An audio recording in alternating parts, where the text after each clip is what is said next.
Here's how to fix if a phone number can't be used for Google verification.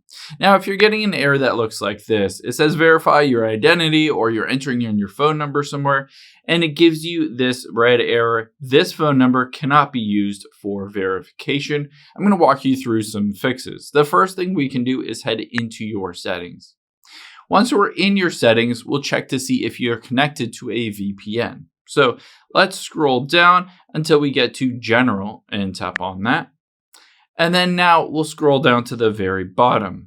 Now, once we see VPN and device management, let's just tap on that. And if you're currently connected to a VPN, it will say connected at the very top. You might want to disconnect from that VPN or delete it entirely. This could cause issues with Google looking at that phone number, matching it with the country code that your internet is coming through. For instance, if you have a United States phone number, but your VPN is sending traffic through maybe France or something like that, they might think that's a bit fishy. So make sure to turn off that VPN. The second thing that you can do, and it's on Google's own account help page, it says Google suggests trying a different phone number. Well, you might be thinking, that is my only phone number. I don't have another one. I don't have any other options, but you do have some options. You can just head into the App Store here, and you can just search for free texting number.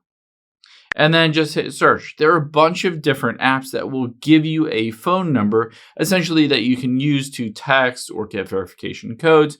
Basically, just go through this list, text now, second texting, etc. There are a bunch of different options on here. Just try one of those to essentially use that phone number instead of your phone number. Essentially, what it says is the reason why you're getting this error is because it might have been used too many times, or there might be something sketchy about that phone number, or that phone number might be registered to a different country than the one that you're currently in, etc. So either turn off that VPN or switch the phone number through some other purpose or some other app.